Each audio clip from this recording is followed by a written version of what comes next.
Ada permintaan?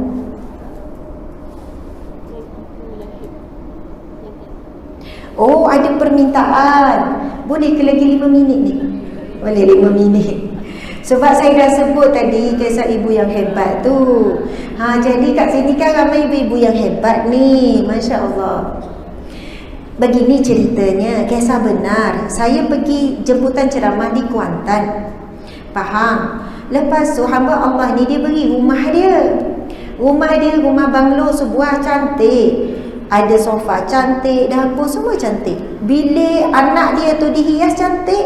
Anak perempuan pink, anak lelaki. Anak saya pun bolehlah satu bilik seorang. Dia kata, Ustazah duduklah rumah saya ni. Lepas tu saya kata, bersih rumah, macam tak ada anak kecil. Saya kata, memang saya tak duduk sini, dia cakap. Habis tu duduk mana? Saya duduk rumah mak mertua saya. Ada selang, boleh jalan kaki, tak jauh sangat lah. Duduk rumah mak mertua. Rumah ni sebulan sekali ada lah. Kadang tak datang langsung. Ada tetamu macam ni, bagilah duduk. Saya kata, dah ada rumah sendiri, kenapa pergi duduk rumah mertua? Saya pun kata, saya tanyalah dia, kita kan tak puas hati kan. Kalau kita rumah sendiri. Lepas tu saya kata, kenapa duduk rumah mertua? Mak mertua sakit ke? Tak ada orang teman ke mak mertua? Mak mertua tak sihat ke? Tak, mak mertua sihat, bapa mertua sihat. Adik-beradik suami pun ada duduk sekali. Duduk dalam 5 orang adik-beradik dengan lipas kan. Saya lagi pelik, tak boleh terima. Kita kan dengan adik dia ada anak dalam 3 orang.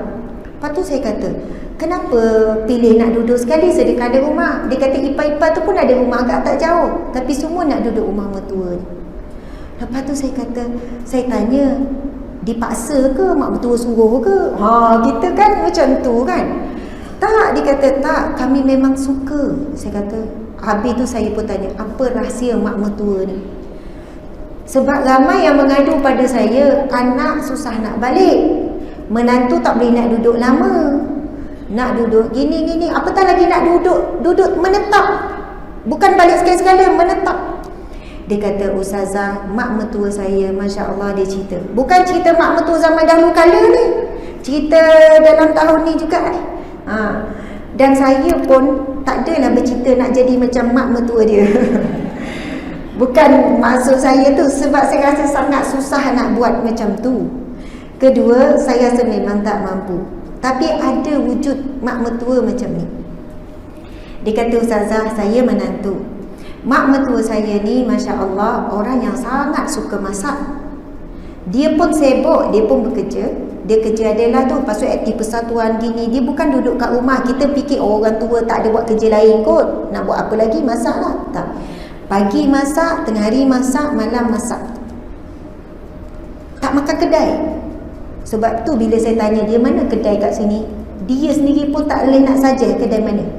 Sebab duk makan masakan mak mertua. Lepas tu saya tak puas hati, saya tanya lagi, mak ni kalau pergi berjalan, pergi KL ke apa, tak singgah Rehan makan? Tak, dia memang masak siap-siap, bekal berhenti makan apa yang dia masak. Tak puas hati lagi. Kalau naik kapal terbang, pergi jauh-jauh, pernah tak? Pernah pergi ramai-ramai, pergi Sabah, Sarawak. Habis tu, makan tak kat kedai? Kan, kita kan. Kalau kita berjalan tu lah boleh makan kat kedai, boleh rehat. Dia kata sampai sana, pilih apartmen ke rumah ke, beli beras, beli lauk semua, dia masak juga. Saya kata, kenapa mak mertua awak buat macam ni sampai begitu sekali? Dia sangat jaga makanan, apa yang dia nak makan dan apa yang dia nak beri makan kepada anak, pada suami.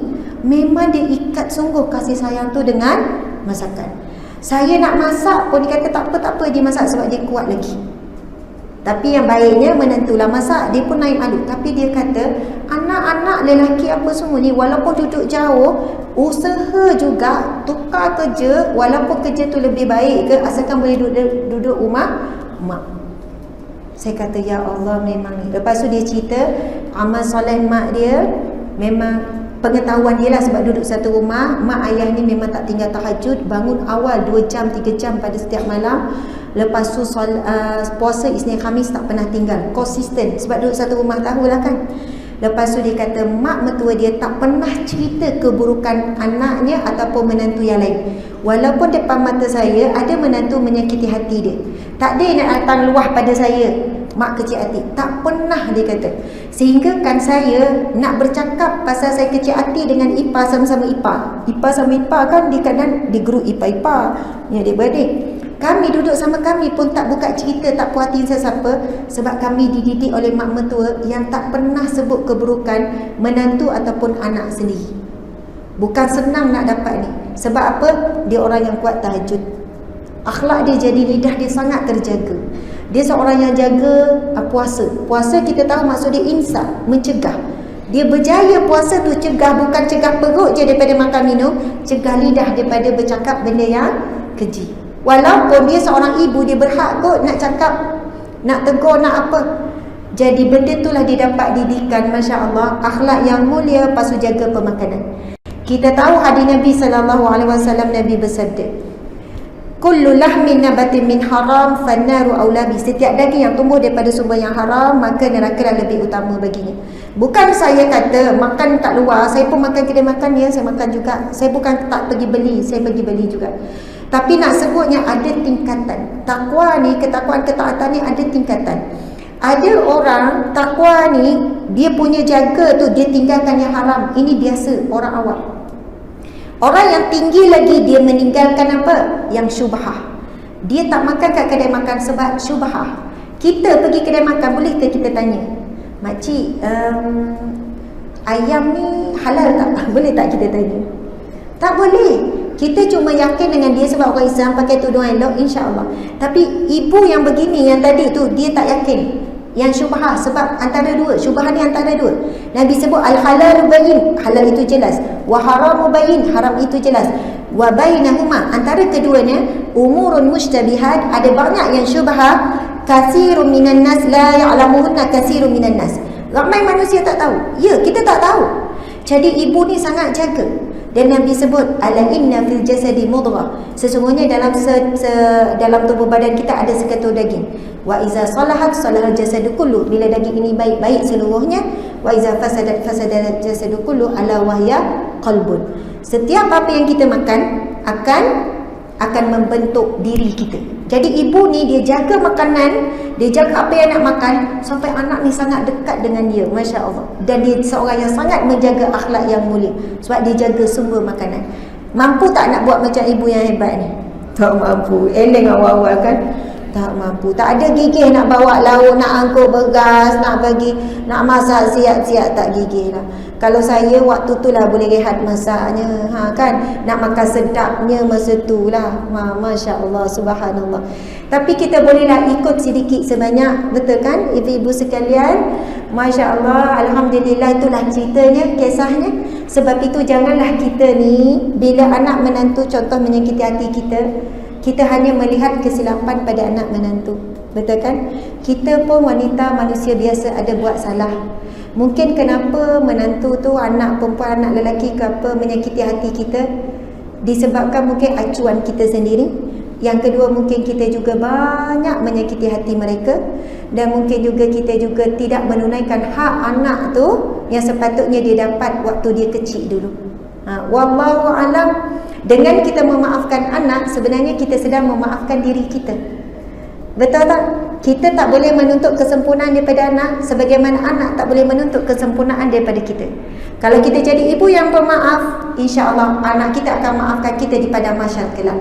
Yang mana anak takkan tuntut apa-apa, walaupun dia boleh tuntut daripada kita. Anak boleh tuntut, ya Allah, daripada kecil mak tu tak kenalkan aku dengan Al-Quran. Bila besar baru paksa-paksa baca Quran.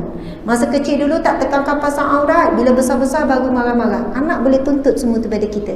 Tapi kerana kita juga tak menuntut dan memaafkan anak selalu, anak juga insya-Allah akan memaafkan. Ini imbal balik kita dengan anak, insya-Allah. Saya tanya soalan yang terakhir. Antara salah silap kita dengan anak ataupun silap anak dengan kita, mana lagi banyak agak-agak? Ya, sebab kullu mauludin yuladu 'alal fitrah fa abawahu. Setiap anak lahir dalam fitrah suci, bersih. Nabi kata fa abawahu, ibu bapanya lah yang mengubah anak ini daripada hakikatnya budak baik, tak pernah menipu. Sebab kita selalu menipu dengan dia.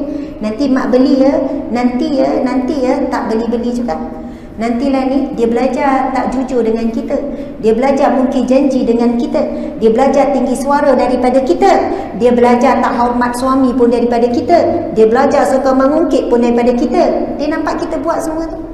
Tapi bila dia buat kita marah-marah. Jadi sebab itu sebenarnya hakikatnya kalau kita betul-betul memahami soalan tadi, salah kita pada anak sebenarnya lagi banyak daripada salah anak daripada kita. Sebab anak itu acuan kita, bukan orang lain yang mengacunya. Subhanallah, alhamdulillah.